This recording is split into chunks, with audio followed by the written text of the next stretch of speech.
Hi there, I'm Kevin Gentry, and welcome to the Going Big podcast, where we explore the strategies and stories behind transforming your effectiveness by 10xing your fundraising and marketing. Each week, I'll be sitting down with some of the most influential business leaders, CEOs, and nonprofit visionaries to talk about leadership, the power of giving, and how to make a real impact. If you're ready to go big and to elevate your organization to new heights, you're in the right place. You can find the Going Big podcast on Spotify, iTunes, Amazon, iHeartRadio, Pandora, and YouTube. And don't forget to follow us on social media and visit our website, 10x Strategies, TENX Strategies.com, for some great free resources. Let's dive in. Well, welcome, ladies and gentlemen, to another Going Big podcast. Today's subject is about principled entrepreneurship and how that can really help you go big in a very meaningful way. And I'm so excited to have my guest today, who I think you will agree is one of the most fascinating and important people to speak on a subject of, by the conclusion of today's conversation, I think you'll agree, is a subject of extraordinary importance as well. So I'm very pleased to have with me Andreas Widmer. Andreas is an associate professor of practice and entrepreneurship at the Catholic University of America's Busch School of Business in Washington, D.C. And he's also the founder and director of the Art and Carlyse Ciocca Center for Principled Entrepreneurship. Well, Andreas, welcome. Help us get started. What is principled entrepreneurship, and why should we be interested in this subject? Kevin, thanks so much for having me. It's an honor that you would invite me. I'm glad to be here. Principled entrepreneurship is actually a term that was coined by Charles Koch. And he coined that term in connection to what at the time was called MBM, market-based management. And he called it an approach of people to create more value for others, starting an effort to create value for others, which is increase in GDP in a sense, creating more value, more profit for others. And he started to talk about it, and he keeps touching on it during his great book called Good Profit.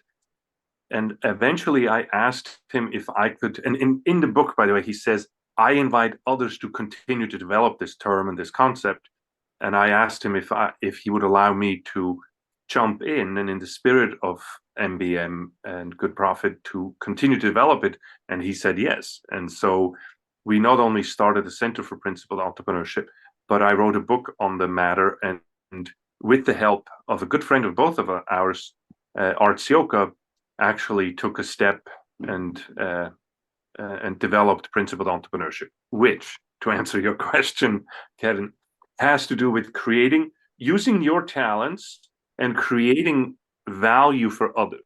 Create value for others through the skills and talents that you bring to the table, in a sense, according to some principles, principle-based approach to business. And we set out 5 pillars of principled entrepreneurship, and they would be loosely based on those 5. It's the definition. Oh, great. Well, I want to dig into those 5 because each one of them is really, I think, highly meaningful and consequential. But let's set the table a little bit more for this. Andreas, first of all, even before I ask the question, who is Art Ciocca and why is he important in this? I have another question first. I don't think you're an academic. You have a fascinating background as an entrepreneur, a Swiss Guard at the Vatican, which I hope we can get into as well. But if you're not an academic, how have you been a professor of principled entrepreneurship? That's a good question. No, I'm not an academic. I don't have a PhD or a doctorate. I have a master's degree, and my master's degree is actually not even in business. It's in ministry. But my story is that as you said, I was in the Swiss Guards. I'm Swiss. I was born in a small village in Switzerland, but I came to America. I met a girl in Rome when I was serving in the Vatican, and I came to America for love. And I did fall in love, both, my wife now 35 years, but also I love America. I really fell in love with the whole yeah, the whole American situation, and by the grace of God, fell in with some entrepreneurs up in Boston when I went to college. And from the beginning of my career here in the United States, was able to participate in some really big inventions in technology and software, and became a software entrepreneur, if you wish, of about 4 times over, either going public or selling the company. And then, of course, all along collecting my experiences. Eventually, I moved into business strategy. I ran a business strategy firm. Then I did some philanthropy myself with Sir John Templeton, and then I wrote a book about my overall experience, specifically addressing. I'm a believing Christian. I'm a Catholic, and I'm a believing capitalist. I believe in the free market, very much so, in the American founding. And I asked myself, how can one be a capitalist Christian? And the answer of that is in my first book. And I wanted to sort of answer that question for myself, and then I just share it with you all. Well, And that's how this is that's great, Andreas. But I'm going to hold you on that yeah, point because I want to leave some more excitement for the end. I promised that you were going to be a fascinating and important speaker today, and we're just beginning to scratch the surface. So this is great. I want to hold that yeah. just for more at the end. Let's dig in more to Art Ciocca.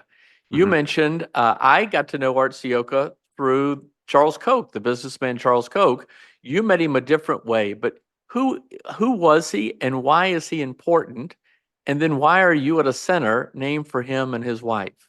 Yeah. So I met Art Ciocca about 15 years ago when I ran the consulting firm I ran back then, and a friend of ours introduced us because Art was frustrated that academia was so negative about business, and was looking for ideas to change the mind of academics about business. And this friend introduced us, and Art and I hit it off right away, and we came up with this idea. I'm an ideas person and practically driven, let's say. I immediately came up with an idea to create a seminar for academics to show them that business is a force for good and what it comes out of. And he loved it. And the two of us put a seminar together for several years for academics there in the Boston area, um, to show them why we love business and why we think it's a force for good and for excellence, human excellence. Um, it didn't work. But what worked, we couldn't convince the academics, but we convinced each other that we became friends. And years later, through this book I wrote, I was approached by Catholic University of America, to help them build a business school, found a business school. And I immediately started to talk to my business students about this friend of mine, Art Ciocca, who I think is one of the greatest entrepreneurs of the last 70, 80 years. People don't know. Most people have been affected by one of his innovations and the way he innovated in the marketplace, but most people don't know his name or even his company name, but they know brands that he promoted. So Art is, of course, the person who made Franzia, the wine company, what it is today. That brand is the second largest wine brand in the world. He's the one who made boxed wine successful. He was also in the 80s into wine spritzers and wine coolers, all this stuff. Art had a lot to do with, and he did that. And that's really, the innovations with the product is one thing. The innovation with the company, he built the second largest wine company in the world by going against every convention in the industry. I can give you some examples just so that you see the key things, and we can talk about his theory behind this. The key things. Art Ciocca built a behemoth of a retail company, because wine is, of course, a retail business, by taking all sales incentives away, by having no sales quota and giving no sales incentives to his salespeople. And he was the only company in his industry who did that. And he became the second largest company in the world doing this. This is Radical. This is radical. This is radical. And when I met him, I was so fascinated by this guy. I'm like, And, I ran a strategy firm. I didn't just run any strategy firm. My strategy firm was the Harvard Business School has a strategy firm called the Monitor Group. And they had a subsidiary that focused on uncertain markets. So we did business strategy in uncertain markets. And that was the company I ran. And I spun it out of Monitor Group. But Michael Porter was a board member in our company and shareholder, and all the big Harvard professors. And, I know a thing or two about business strategy. When I met Art Ciocca, I kid you not, Kevin, he would run circles around these people in terms of him as a strategist. And there's no substitute for experience. And I just became as radical as he was, I became a radical fan once Well, I met let's him. dig into that, Andreas. And, the book that you wrote with his help, The Art of Principled Entrepreneurship, what a great title, and how to create long-term value in society. I mean, you've already said some things which are individually all radical. How can capitalism be a force for good? How can your Christian beliefs coincide effectively with capitalism? I thought capitalism was a situation where one party always lost and one party gained. I'm being facetious here, but you're really getting to the heart of some very important principles. But it was through somebody who approached things in just a very different way. In fact, you and I know that he wrote even a little book for his employees that was thinking outside the box, which was a play on the fact that he developed boxed wine out of necessity. Hopefully, we can get into that as well. But in the process, he was such a transformational figure in so many ways because more than anything, not just even developing boxed wine, but he really democratized wine consumption in the United States. He helped take it to the masses because at the time, really, when he was getting started, it was really more attainable or accessible to people at the upper ends of the economic strata. It was not consumed as Yeah. widely. So there's so much here, but let's dive in a little bit more to the book because I think that helps us understand art and it shows an application to these principles. Mhm. You mentioned 5 pillars. What's the first pillar?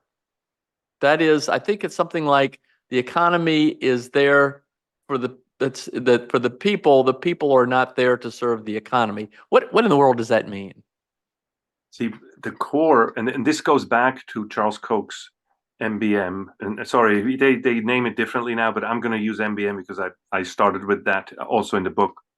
Um, Person-centered business, start with the customer in mind, end with the employee. So business is how may I help you? So there's you and me in it. These are two individuals who help each other in a sense, right? And we should never forget that at the end of the day, there's a person at the center of what we're doing, not the economy, which is an abstract, right? And that's why I love this term that Art also stressed so much, that how may I help you? Because that's the core sentence that animates business, and that has two people in it, you and me. And so we should never forget, or how do you say in English? Never to miss the forest for the trees. Yes. That at the end of the day, you are, no matter how large your company is, you do well to remember that the individual customer who's buying your product is really the focus of your company, and the person in your company or persons in a company who create that value for them are your chief concern. And that is how Art treated business in general. Well, it's amazing and a little ironic that you're teaching this in business schools because this is not taught in business school. And that's what makes principled entrepreneurship so special. So I think the second pillar is to work is to create, and to create is to be human. All right, Yeah. discuss that one. So that's where a bit of my faith comes in, and Art's faith.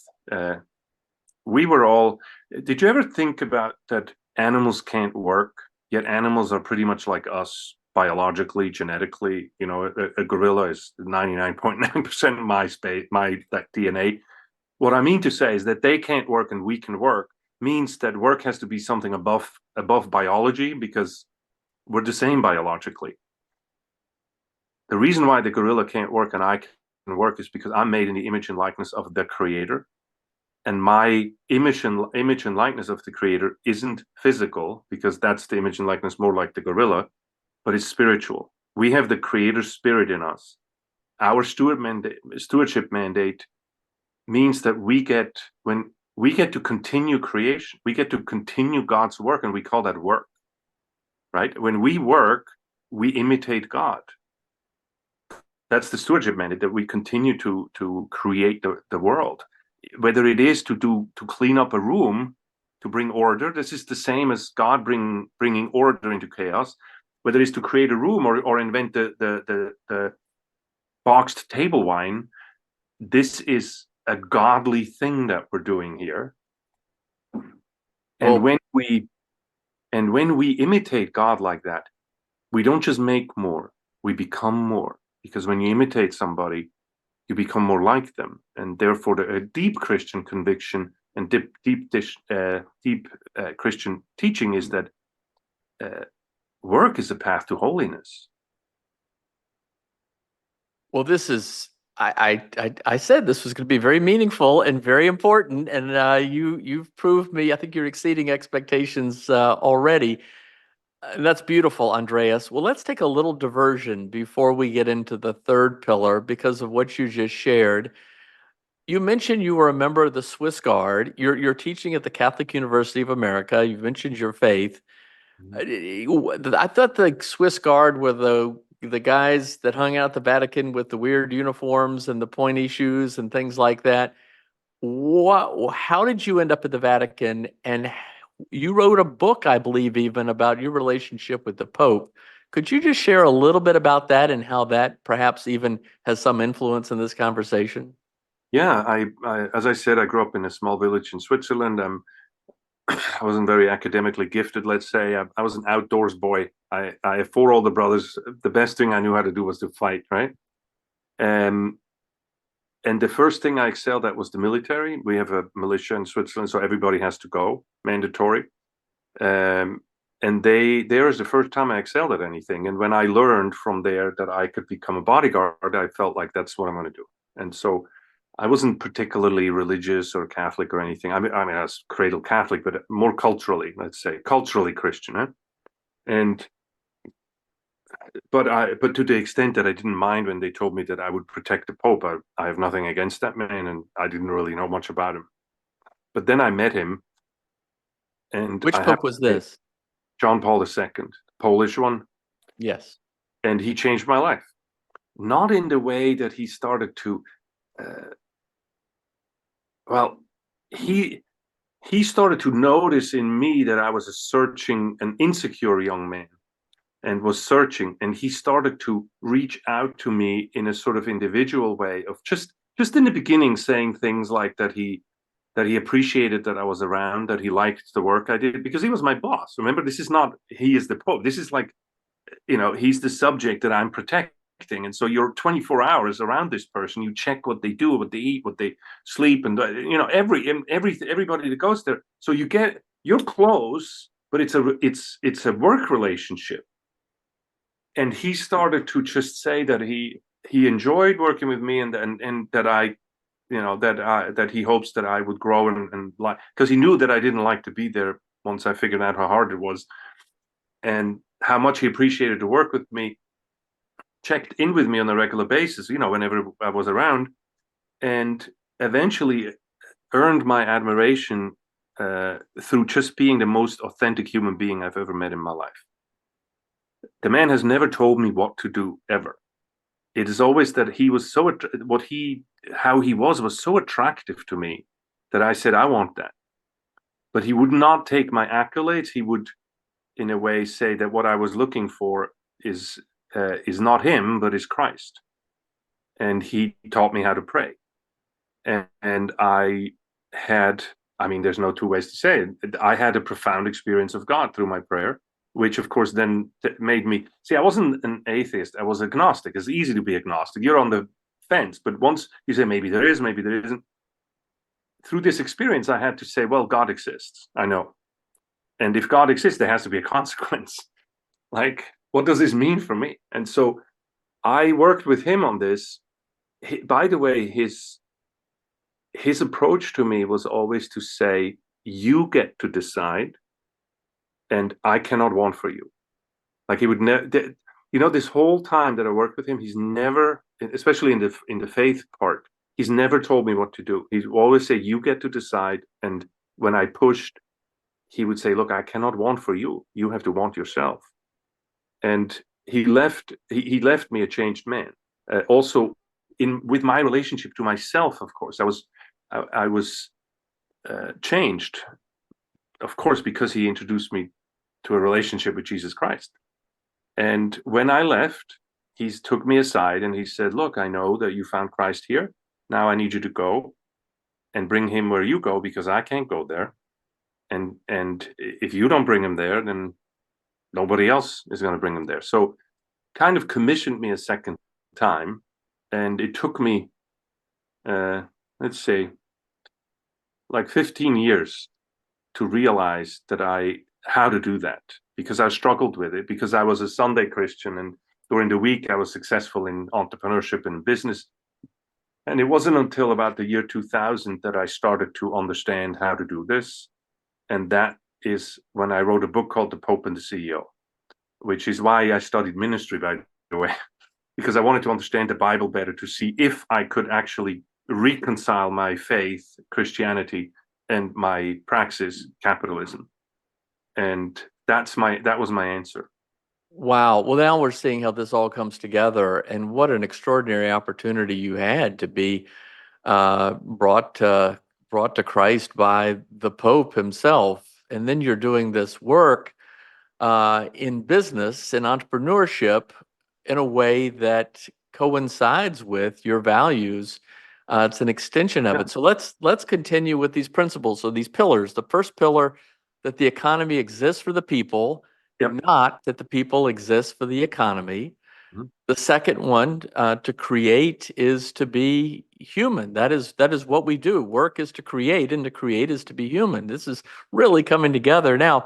So the third pillar, how does it fit in? I think this is a Peter Drucker line, and that is culture eats strategy for breakfast. Yep. The culture of a company is far more important than the business strategy. Okay, where does this come from, and how does this fit in, and how does it go back to Art Ciocca and his company, the wine group, and the entrepreneurship approach? Kevin, we both. Yeah, I'm a devoted reader of your newsletter, and one of the things we share is that we share the admiration of some of the classic marketing and management people, and you do a brilliant job to embody them in your newsletter. And Drucker is one of those people, right? You do it with others as well, with the Four Horsemen and all that kind of stuff. But I know that many people look at this as a cliche, but that doesn't mean it's wrong. And in today's world, we don't focus on culture enough in a company. And culture is what you're doing when push comes to shove. Namely, when you're not purposeful and you just nobody's looking, that's when you do what really matters to you. Art had this saying that many business people say one thing and do something else. And the doing something else speaks louder than what they're saying. And that's why there's this influx of what companies say and what they do. And underneath it all, it's actually the culture of the company is a wink, wink, nod, nod. We have an HR and a policy manual that is this thick, but the management is doing this, so we're following that. I'll give you a quick example, and he was very strongly against that. He told me, I wrote an HR manual once when he first took over the company, and it was, I don't know how thick, and he says, at the end, I just threw it away. And I say, let me do this. Let me just focus on a few key activities of what I'm doing. There's a famous story of how, this is a winery and how they made vermouth as one of the side products. And two guys were working on boiling and on simmering and on creating the vermouth, which you have to mix some some herbs and oils and stuff in it, and they spoiled a huge batch of them. I think 250,000 bottles of vermouth at a time where Art's company was 26-1 in debt. Like he couldn't. The water was so high, one wave, and he would take in water. And so suddenly they faced this huge loss of 250,000 bottles, I think it was. And it was serious for a company to take that kind of loss. And so the team told Art, look, the vermouth isn't bad. It doesn't taste that much different. It's just a bit cloudy, and we could still sell it and nobody would notice. And some other people said, well, we could sell it white label and then you sell it back out the back door and at least we recover our cost. And Art turned around and says, no, destroy it. We are artisans in this company. We say we create the best value for our customers. And that is not the best value. We want to have a good price for the greatest product. This is not the greatest product. By the way, let me jump in here a minute, because you do highlight this in the book, The Art of Principled Entrepreneurship. And just to be clear, as you said, he had been at Coca-Cola Bottling of New York, which owned the Franzia wine business. He was the CEO of the Franzia wine division, and Coca-Cola Bottling of New York was going to sell it to meet the quarterly earnings profits as a public company. And didn't even tell Art, and Art came to them and said, "This is ridiculous. I think he said, this is a damn good company, and if you don't want it, I'll buy it." And then as he said, "Gee, I've got to figure out how to buy it," and he leveraged himself personally and with friends 26-1. He's starting this new company. He's taking it over. He faces immediately one huge critical challenge, and that is he didn't realize that as part of Coca-Cola Bottling of New York, they were getting a special discounted deal from Corning Glass on the bottles. And without that discount, he wouldn't be able to be even competitive with others. And so that's why he was forced into coming up with the concept of boxed wine, because he had to compete in the marketplace against the other big companies. So he's already in this mix of survival, and yet they come up to him, 250,000 bottles, say, look, it'll work, get it out there in the marketplace. It's okay. No one will really notice. And he says no, and says these have got to be destroyed. You talk about this in the book. I've talked about this with many others, this particular story. What happened when he did that? So, see, the way he did it, and this goes to the core of who Art Ciocca was that I admire so much. He says, no, dump it. So they destroy this. And the two guys who did this, and he says, you do it, right? And so they do this. And, this is in a kind of a winery, like everybody's seeing. This is a lot of people around. And they start to work on this, and they see how Art is telling them to do this. And everybody goes like 3, 2, 1, you're fired, right? I mean, this is a big loss, right? Art said, and one more thing. So you destroyed. And then one more thing. The two of you are the only two people now who know what happened here. I need you to turn around and analyze what happened and come up with the solution that this never happens again. How much time do you need for this? And they're like, I don't know, 2 months. He said, okay, you fix it, because you now have the perspective that is unique, because the others haven't seen it how it goes bad. So instead of firing them, he put them in charge of figuring a way to say, they come back to Art and promise him this will never happen again. They invented within 2 months a way to make vermouth, which is still made today. With everybody else is using it today. His method, which actually had to do with putting the liquefying this stuff first and then putting it in, which is, I mean, you don't need to be Albert Einstein to figure this out, but nobody ever did. And then Art sees this, and instead of seeing as the people as the problem, he saw those two guys as his solution. That takes a deep faith in humanity. To him, his employees were always a part of the solution, not the problem. Well, that's a great illustration of culture eating strategy, and And we're going to touch on some other things in a minute about how all of this is focused on long-term value creation, which is very difficult for most people to really comprehend and understand, much less apply. But it's very important to this discussion today and to our audience. And that's a great segue into the fourth pillar. And the fourth pillar is essentially that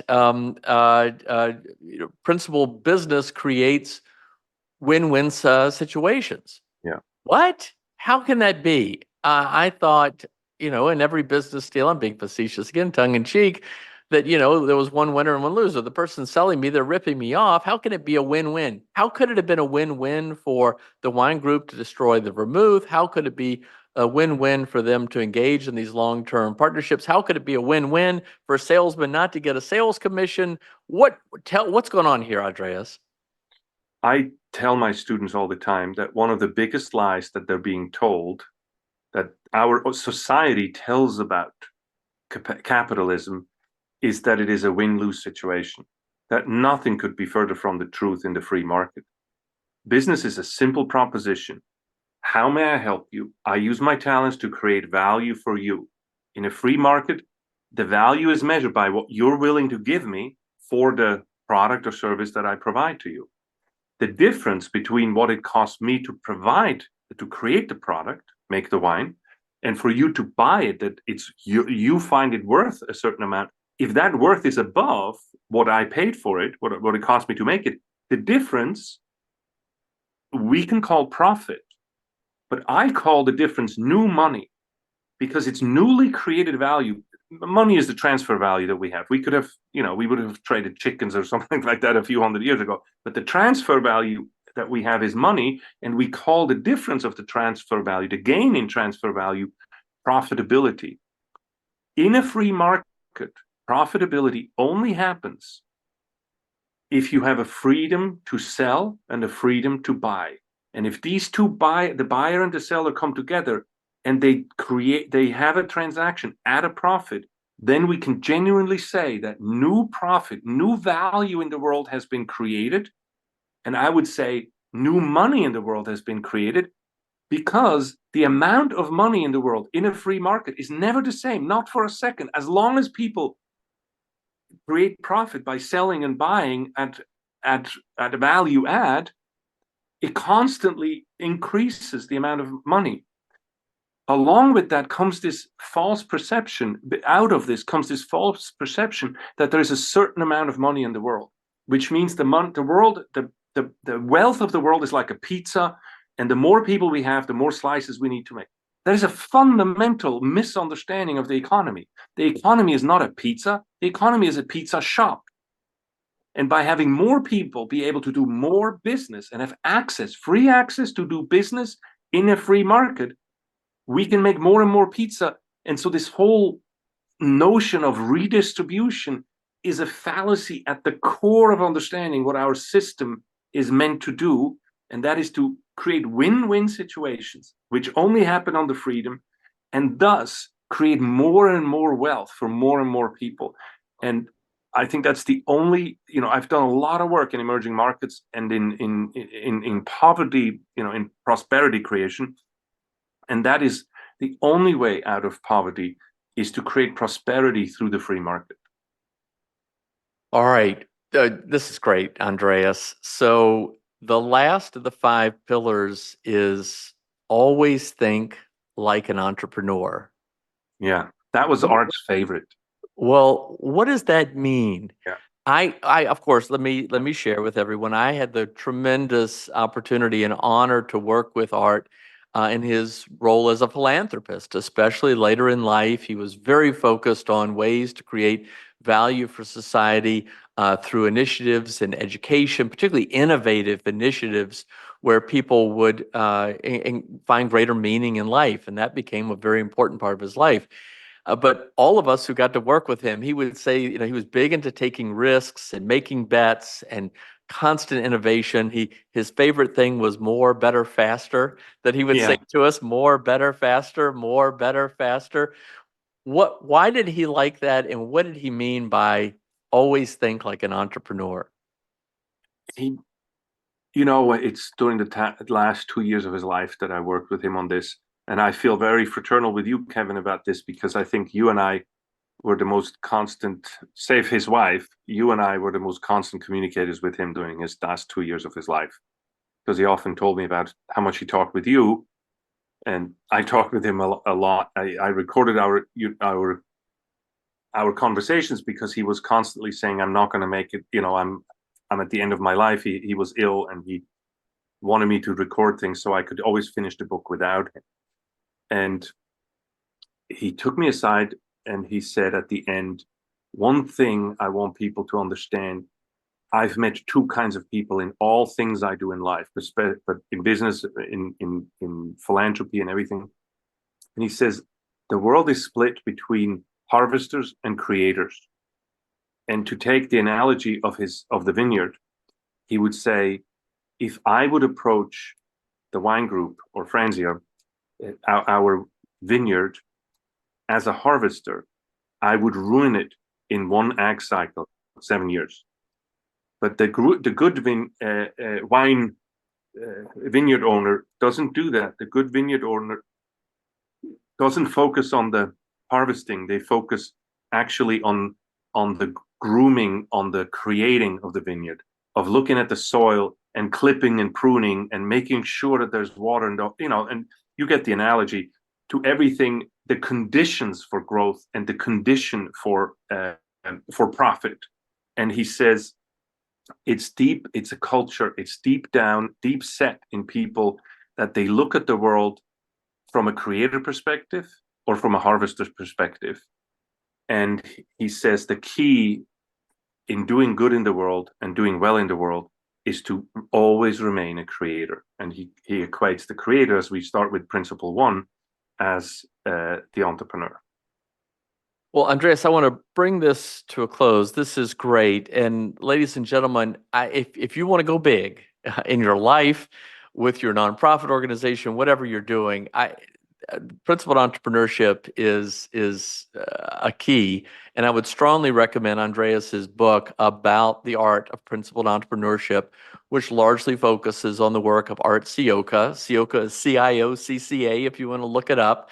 The father of boxed wine, but in many, many other ways, many other innovations, many other consequential actions. But Andreas, you said something earlier, and I think it's one of the most challenging of many challenging concepts to really comprehend, and that is much like a vineyard owner would look at creating long-term value, because grapes are not a one-year proposition, right? And wines are not a one-year proposition. But he was always focused on long-term value creation, even to the point of not paying salespeople a commission for what they had earned this year. And for Yeah. those involved in nonprofit fundraising, we all know at the heart you want to be focused on the long-term value creation, but it's hard to do that, and you can sometimes Yeah. be focused on the immediacy of a Yeah. gift right now, which slips you into a very uncomfortable place of even risking being transactional. Yeah. Go into this piece about how in the world did he pursue successfully this radical approach of telling his salespeople, I'm not going to pay a sales commission. I'm going to reward you on your long-term value creation. So I do a lot of coaching on this now with different CEOs. And this is, of course, I'm going to go a little bit more into the abstract so that you can see how this applies to your company, be it a fundraising or whatever. And the gist of what he did is this, that he says, if you know what define what long-term value creation is. With him, it was the ag cycle was 7 years. So it would be somewhere out 14, 21 years that he was interested in, so that there could be these life cycles, if you wish. And he would define what helps that and what hinders it. And short-termism hinders it. So because you make dumb decisions, And what he says is that identify the main obstacles. I'm not, for example, saying, and he wouldn't either, that everybody needs to get rid of sales quotas or something like that. it's something you have to think about. Here's the abstract I'll give you to sort of instigate your thinking. What he said: identify the key obstacles and the signal posts. It's like, who was it? Cortez, who landed with the ships, and the men would not leave the beach because the ship was there, just in case somebody attacked. They would run back. And he says, identify the ship and then burn it. So take the big cultural value that is there, that is the obstacle to your progress towards your goal of long-term value creation, and then burn it. And so what he wanted to do is to say, look, you're not here for a quarter, you're not here for a year. If you want to make money here, you have to stay here for 10 years or more. And I won't compromise on that. I would say, Art, you're going to lose the best salespeople. And he says, not my best salespeople. Hang your values high on the flagpole and show them to everybody so clearly that you actually burn the other ship. And then you will attract the talent that will make you successful. Well, Andreas, I'm going to suggest something as a conclusion of all that you've shared, but it's something I learned not only from Art Ciocca, but from Charles Koch, and working for the Koch family for many, many years, was that focus on long-term value creation. It's key to the success of Koch Industries. It's key to the success of the wine group. I would suggest that it is key to the success of any nonprofit organization that is working to make a difference in society. It's unlikely that you're going to solve the problem in the next couple of years, but it's easy to keep focused on the immediate things at hand, the year, raising more money this year than you did last year. And it is so clear to me that focus on long-term value creation is what creates a win-win partnership in philanthropy. Yeah. Because it's not the gift, it is ultimately the partnership with the donor where you're creating true, meaningful change, really getting to the root causes of problem, making a big difference. And in the process, that philanthropic partner is also finding deeper purpose and meaning in their life.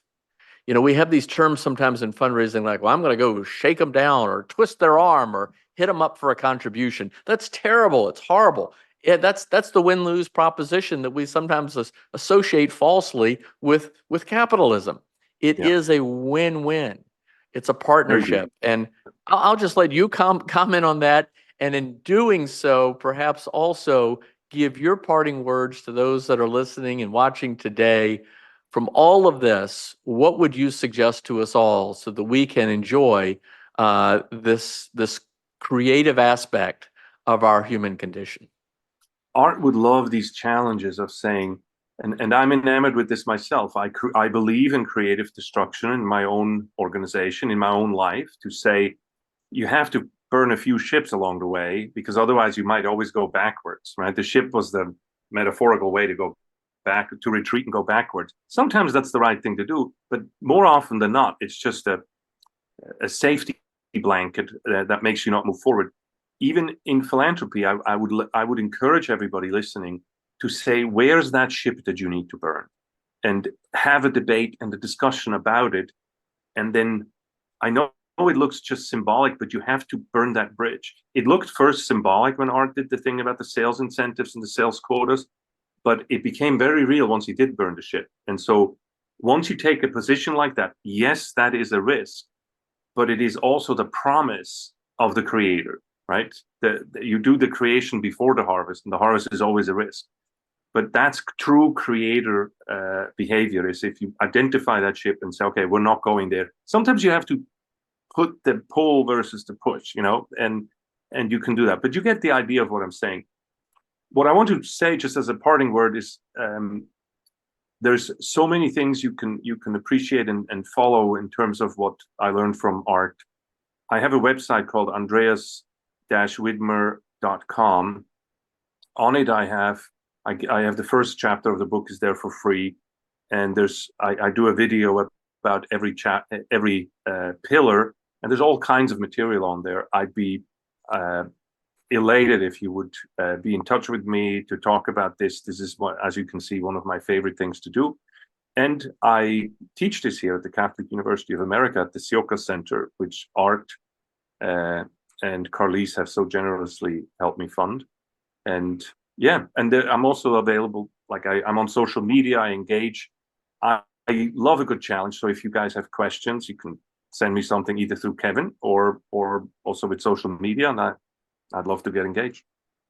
Well, Andreas, and really to our audience, you can see that Andreas and I are both very passionate about this subject because we just truly see the win-win nature of it and the extraordinary value and the meaning that comes from it in leading in this way. So if you also want to check out the 10X Strategies website, my website, 10X, TENX strategies.com, I'll have this podcast there. I'll have the resources to reach Andreas.